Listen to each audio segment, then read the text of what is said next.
में मौजूद है और वो शाल उड़ाकर हमारे अभी अधिकारी जनाब जय प्रताप सिंह साहब को सम्मानित करेंगे।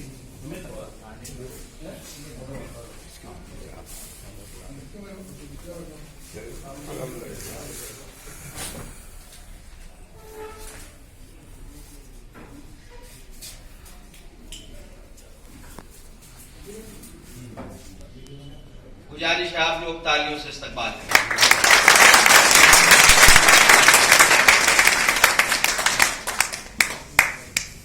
अब हमारे दरमियान इरफान कुरैशी साहब हैं जो हमारे शहर के रूरवा और हमारे मिल्ली कायद जनाब चौधरी जियाउल इस्लाम साहब को शाल उड़ाकर उनका इस्तकबाल करेंगे।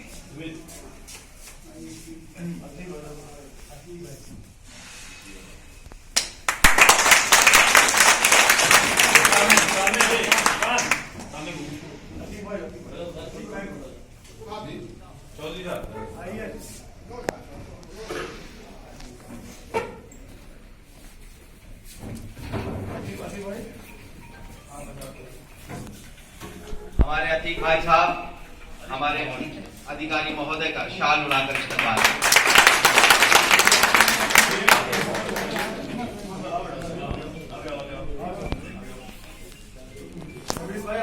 हमारे दरमियान कानपुर शहर के एफएसएसआई ऑफिस में हमारे मसाइलों के लिए हमेशा लड़ने वाले हमारे समर साहब, उनको जनाब नफीस साहब शाल उड़ाकर उनका भी इस्तेमाल करेंगे।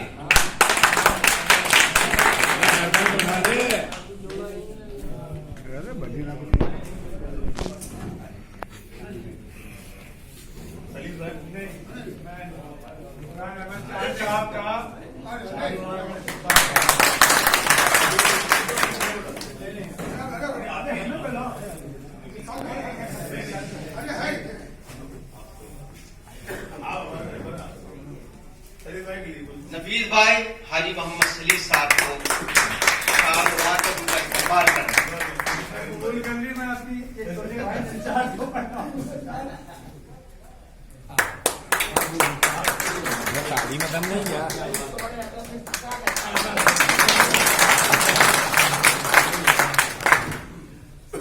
ये हमारे दरमियान हमारे शहर में जो हमारी आबादी बस्ती है उनको अच्छी गिदा, साफ सुथरी गिदा और मियार के मुताबिक खाना मुहैया कराया जा सके, उसके लिए हमारे दरमियान हमारे अधीन अधिकारी साहब बैठे हैं, तशरीफ रखे हैं। वो रात दिन इस जद्दोजहद में लगे रहते हैं कि कानपुर शहर के अंदर जितने भी होटल हैं, रेस्टोरेंट हैं, फूड शॉप हैं, पिज्जा हट है, गोश्त की दुकानें हैं, उनमें जो म्यार है साफ सफाई का वो इतना माकूल हो कि उसको खाने वाले लोग सेहतमंद हो, सेहतयाब हो और तमाम मुज़िर असरात से दूर रहें। उसके लिए हम इनके शुक्रगुजार हैं। आज कानपुर शहर के अंदर हमारे दरमियान अभीत अधिकारी की मौजूदगी इस बात की गम्माजी करती है कि उनको हमसे मोहब्बत है, इसलिए उन्होंने अपना बयान डाला और हासिल हुए। आज की ये तकलीफ दरअसल पर्यावरण के ताल्लुक से, माहौलियात के ताल्लुक से डॉक्टर अनीता भटनागर जैन जी जो कानपुर शहर में डीएम के ओहदे पर रही, केडीओ उपाध्यक्ष के ओहदे पर रही, कमिश्नर के ओहदे पर रही, एक बेहतरीन अधिकारी रही है। उन्होंने माहौलियात के ताल्लुक से एक किताब लिखी है जिसका नाम है दिल्ली की बुलबुल। उसमें छोटी छोटी कहानियां हैं, किस्से हैं और पिक्चर्स भी हैं जिनको बाकायदा तौर पर मोहतरमा ने बड़े खूबसूरत अंदाज में लिखा है और उसको किताब की शक्ल दी है। वो आज अधीन अधिकारी के जरिए से आप लोगों को दरमियान तकसीम की जाएगी और हमारी गुजारिश है कि उसमें जो बातें दी गई हैं, दिखाई गई हैं, वो आप अपने बच्चों को किताबें दीजिए और पढ़िए और उससे सबक हासिल कीजिए। और इसी के साथ क्योंकि जब हमारे मेहमान हैं वो और अपने ऑफिस में होते हैं तो हमारे अधिकारी होते हैं और बहुत सी बातें उनसे होकर गुजरती हैं, तब हमारी तिजारत होती है। तो हम उनके आज हमारे दरमियान है, वो मौजूद है, हमारी खुशकिस्मती है। तो मैं उनसे गुजारिश करना चाहूंगा कि आपकी बेहद करम परवाही रहती है कि हम अपना तिजारत कर पा रहे हैं, लेकिन उसी के साथ बेपनाह मसाइल भी हैं कि आपने कानपुर शहर के अंदर जितने लोगों को लाइसेंस दिया है, तो जाहिर सी बात है कि आपने सारे जो उनके नॉर्म्स एंड कंडीशन होते हैं उसको हमने फॉलो किया है, तब आपने हमको लाइसेंस देने का काम किया है। होता यह है कि अक्सर देखने में आता है कि जब रिन्यूअल की बारी आती है तो हमको बेपनाह परेशानियां होती हैं। तो मैं अपने अधिकारी महोदय से गुजारिश करूंगा कि बराए करम कुछ ऐसा तरीका अपना लिया जाए, क्योंकि हम लोग कमजोर हैं, गरीब भी हैं, और बार बार हम अपनी दुकानों को बंद करके आपके ऑफिस में चक्कर लगाने के लिए कासिर हैं। तो हम चाहें कि कुछ सहूलियात हमको ऐसी मुहैया करा दी जाया करें कि हम अपने लाइसेंस के रिन्यूअल की जो प्रक्रिया जटिल है उसको आसानी से कर सकें। इसी के साथ मैं ये बताना चाहूंगा कि आज से 2.5-3 साल पहले जब उत्तर प्रदेश के अंदर योगी जी की हुकूमत आई तो उन्होंने अवैध स्लॉटर हाउसों को बंद कर दिया। जाहिर सी बात है कि ये प्रक्रिया उन्होंने एकदम से नहीं कर दी। सन 2012 में जब अखिलेश सिंह यादव जी की हुकूमत थी तो एनजीटी के नोटिस इन सारे स्लॉटर हाउसों में गए थे कि वहां पर जो काम करने का तरीका है वो अच्छा नहीं है और उसके जो नॉर्म्स एंड कंडीशन है उसको फॉलो नहीं किया जा रहा है। वहां पर वाटर पॉल्यूशन है और तमाम दुनिया के बल्कि और परेशानियां हैं। उस सबक योगी जी ने आते ही उन स्लॉटर हाउस को बंद करने का काम किया था और उसी के साथ उन्होंने ये बात कही थी कि हर खाने वाले को उसके तक गोश्त पहुंचाया जाएगा, लेकिन मॉडर्न स्लॉटर हाउस के जरिए। और उस वक्त जो हमारे तत्कालीन डीएम साहब थे, एसएसपी साहब थे और अधिकारी महोदय थे, अभिहित अधिकारी महोदय, उन्होंने तय किया था कि कानपुर में बसने वाले और बड़े का गोश्त खाने वाले लोगों को ये सहूलियत दी जाएगी कि वो जब तक यहाँ का स्लॉटर हाउस नहीं बन रहा है कानपुर शहर की, क्योंकि 50 लाख की आबादी में तकरीबन 8, 10, 15 लाख लोग ऐसे हैं जो इस तिजारत से जुड़े हुए लोग हैं और उनको वहां से उन्नाव से गोश्त लाकर यहाँ पर तकसीम किया जाएगा, अपनी दुकानों में बेचने का काम किया जाएगा। काफी लंबा वक्त गुजर गया, करीब 2.5 साल का वक्फा गुजर गया और अभी तक चूंकि ये काम जो किया गया था उन्नाव से गोश्त लाने का वो टेम्परेरी था, वक्ती तौर पर किया गया था कि जब तक कानपुर के अंदर मॉडर्न स्लॉटर हाउस नहीं बन रहा है तब तक आप उन्नाव के स्लॉटर हाउस से लाइए और गोश्त बेचने का काम करिए। जाहिर सी बात है उन्नाव से गोश्त लाना एक बड़ा मसला है, लेकिन मजबूरी है कि जब तक हमारे दरमियान हमारे शहर के अंदर कोई स्लॉटर हाउस नहीं बन रहा है तो हमको वहां से लाना है। हम गुजारिश करेंगे आज की इस तकरीब में अपने अभिहित अधिकारी महोदय से कि हम लोग तो कोशा हैं, हम लोग कोशिश कर रहे हैं कि कानपुर शहर के अंदर ही एक slaughter house, modern slaughter house बनाया जाए, लेकिन हम चाहते हैं कि आप हमारे अधिकारी हैं, शहर की कमान आपके अख्तियार में है, आपके हाथ में है। अगर आप कुछ कोशिश करेंगे और कुछ कोशिश हम करेंगे तो इंशाअल्लाह बहुत जल्द यहाँ पर कानपुर शहर के अंदर भी मॉडर्न स्लॉटर हाउस बनाने का काम शुरू कर दिया जाएगा। तो हम आज इसी बात को हम खास तौर से अभिहित अधिकारी महोदय से कहना चाहेंगे कि बाकायदा तौर पर हमारी इस बात को बहुत ही सीरियसली ले लें और हमारी मुश्किलों को समझते हुए इस पर कोई कार्रवाई आगे करने का काम करें। हमारे दरमियान अभिहित अधिकारी साहब की मौजूदगी ही इस बात को दर्शाती है कि वो हमसे मोहब्बत करते हैं। अगर वो हमसे मोहब्बत करते हैं तो जाहिर सी बात है हमारी मुश्किलों को आसान करने का भी काम करेंगे। इसी के साथ हमारे दरमियान हमारे वरिष्ठ पत्रकार महोदय जनाब तारिक साहब भी हैं, इत्तिफाक से वो हमारे दरमियान मौजूद है। हाजी सलीम साहब का इसरार है कि वो हमारे दरमियान आए, हम उनकी गुलपोशी करें।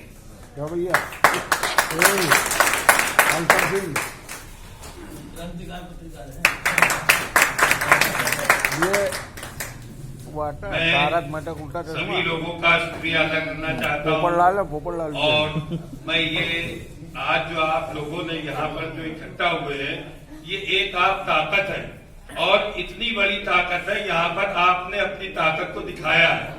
आपके मसाइल हैं, बहुत मसाइल हैं, अब ये मसाइल हल होने चाहिए। काफी दिन से आप लोग परेशान हैं, दर दर भटक रहे हैं, लेकिन कोई रास्ता नहीं आ रहा। लेकिन आपको अपने इत्तेहाद को बरकरार रखना चाहिए। ये स्वागत हमारा नहीं, ये स्वागत हमारे अभिहित अधिकारी का होना चाहिए जो आपके मसाइल के लिए चल के आए हैं। बहुत बड़ी बात है, आप कहाँ खुद जाते थे, आज वो खुद चल के आए, आपके दरवाजे आए, आपके मेहमान बन के आए, आपकी फरियाद सुनने आए। आप अपनी फरियाद रखिए। शुक्रिया। अब इस तकरीब की कार्रवाई को आगे आगे बढ़ाते हुए मैं आवाज दे रहा हूँ जबतुल कुरैश गरीब नवाज के सदर मोहतरम हमारे छोटे भाई अलहाज हाजी दिलशाद अहमद कुरैशी साहब के माइक पर आए और अपने ख्यालात लेकर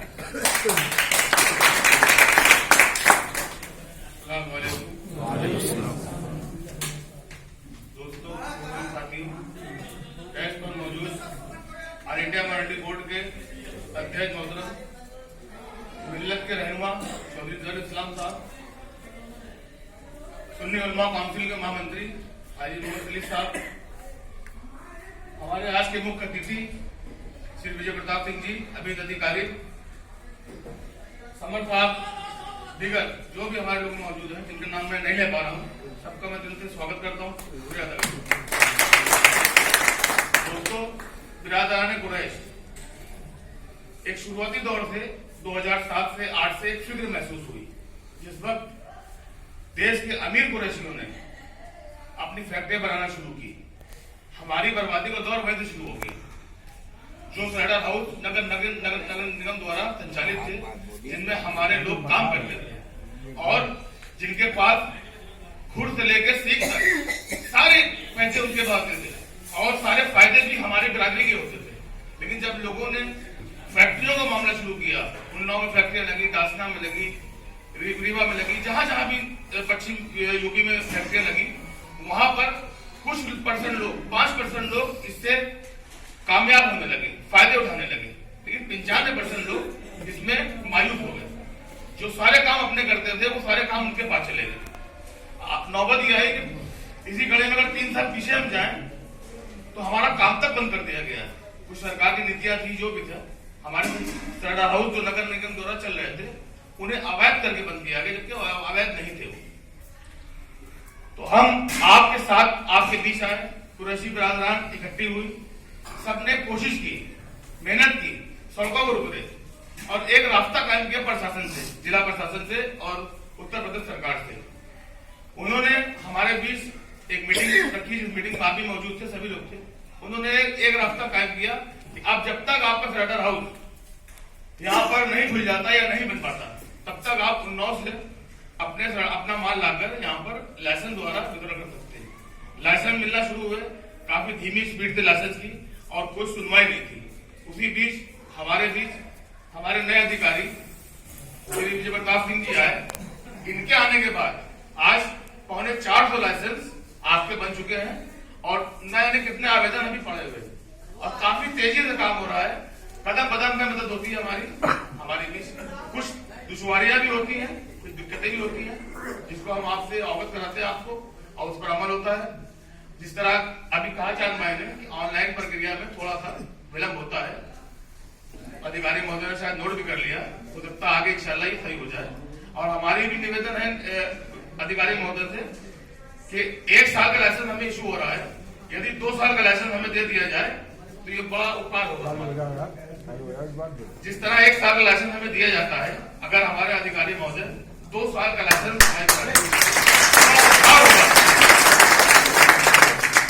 हम शुक्रिया अदा करते हैं तत्कालीन एडीएम सिटी AK सिंह साहब का, सुरेंद्र सिंह DM साहब का, जिन्होंने अपनी मेहनत और अपने माध्यम से हमारा ये काम शुरू कराया।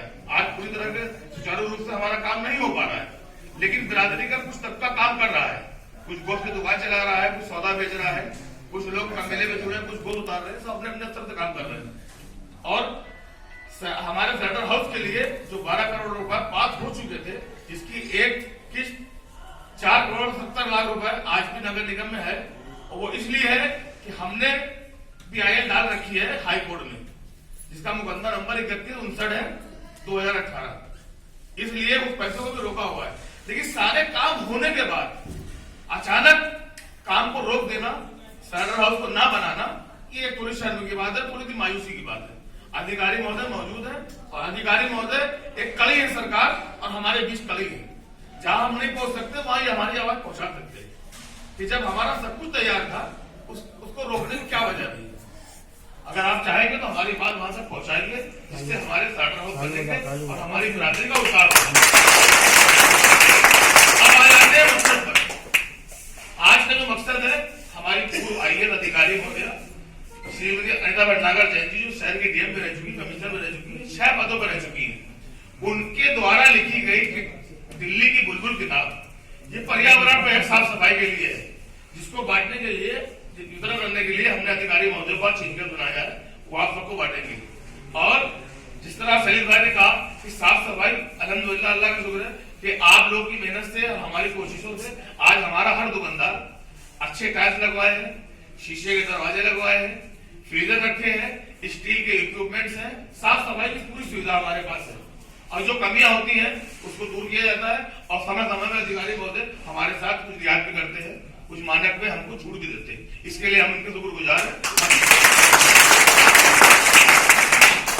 तो मैं पुनः कहना चाहूंगा अधिकारी महोदय से कि अगर लाइसेंस की प्रक्रिया हमारी 2 साल की हो जाए तो हम आपको सदैव आभारी रहेंगे।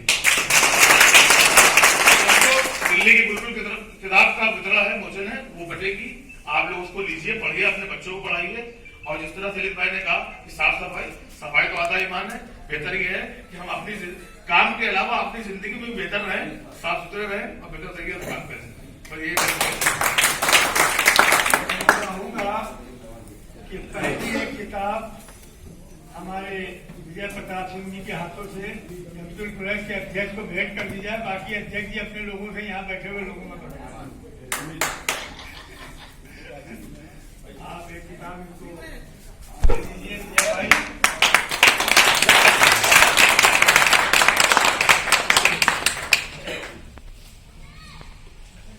बाकी किताबें काले मियाँ जी अपने चेहरों से बंटवा के लोगों में।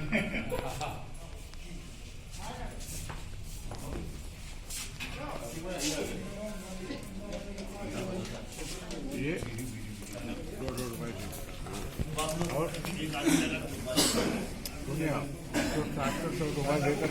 प्रोग्राम को आगे बढ़ाते हुए कि हमारे अधिकारी महोदय हमसे कुछ कहें, उससे बेशतर हमारे दरमियान चूंकि हमारे आबू कानपुर चौधरी जियाउल इस्लाम साहब मौजूद हैं, मैं उनसे गुजारिश करूंगा कि बराए करम माइक पर आए और गोश्त के ताल्लुक से की गई जद्दोजहद के जो बातें हैं वो हम उसको मतलब बताने का काम करें कि हम लोगों ने गोश्त के काम को आगे बढ़ाने के लिए सलाना हाउस के ताल्लुक से और एक्सपोर्ट को बंद कराने के ताल्लुक से सन 2007 में जो तहरीकात चलाई थी उसका नतीजा हम समझ रहे थे 2007 में कि आगे आने वाला वक्त मुश्किल है, कठिन है।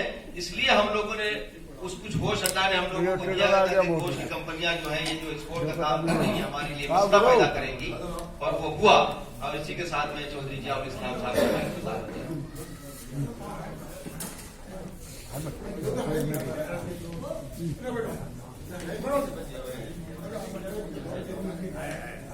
आज के इस प्रोग्राम के मुख्य अतिथि जनाब विजय प्रताप सिंह जी, विशिष्ट अतिथि पीरा मकान पचौरी जी, हमारे बीच में गरीब नवाज जमशेदपुर कुरैश के सदर हाजी इरशाद साहब, हाजी सलीम साहब, उफरान चांद साहब और सबसे प्रिय पत्रकार हमारे छोटे भाई तारिक साहब और यहाँ मौजूद सभी लोगों को मेरा सलाम और आदाब। मोहतरम बुजुर्गों, दोस्तों और साथियों, आज हाजी इरशाद साहब ने जो ये कार्यक्रम आयोजित किया है, मैं इसके लिए दिल की गहराई से बधाई देता हूँ और ये बात मैं आपके सामने रखना चाहता हूँ कि हाजी इरशाद साहब ने जो आपके दर्द को, अपनी बिरादरी के दर्द को समझा और उसको उंगली जामा पहनाया, वो एक बहुत बड़ा काम था, एक तारीफी काम था जो इन्होंने किया है। ये इसके लिए बधाई के पात्र हैं, मुबारकबाद के मुस्तहिक हैं। मैं बहुत लंबी बात न कहकर, क्योंकि एक लंबी कहानी है, मुख्तसर भी करना चाहूंगा तो थोड़ा वक्त लूंगा। दरअसल आपकी बिरादरी से मेरा बड़ा ताल्लुक रहा है। मैं बुलंदशहर का रहने वाला हूँ, हमारा जानवरों का बाजार लगता है, तो आपकी बिरादरी से हमारे बहुत ताल्लुकात है, कारोबारी और एक मिल्लत के खातिर भी मैं आपके दर्द को जानता था। उसी दर्द को बहुत दिन से मैं महसूस कर रहा था कि जब दिल्ली जाता था तो जमशेदपुर कुरैश गरीब नवाज की मीटिंग हुआ करती थी, जिसमें बड़े बड़े हमारे कुरैशी साहिबान और हमारे सिराज भाई उसके सदर हैं और बरसों सदर चले आ रहे हैं। लेकिन जब भी मैं वहां पर दिल्ली में गया और मुझे मौका मिला यूसुफ भाई के साथ और उनके साथ भी, तो एक ये लगता था कि एक बिरादरी बटी हुई है। एक तो वो लोग हैं जो खाते पीते लोग हैं, उनके पास सब कुछ है, और एक वो लोग हैं जो अपना कारोबार दिन भर बेच करके शाम तक ही अपने घर की मजदूरी निकाल करके अपने बच्चों को पेट पालते हैं। तो उस जमीतुल कुरैश का तो काम ये था कि वो करोड़ की जमीतुल कुरैश थी, और उन्होंने इतने बड़े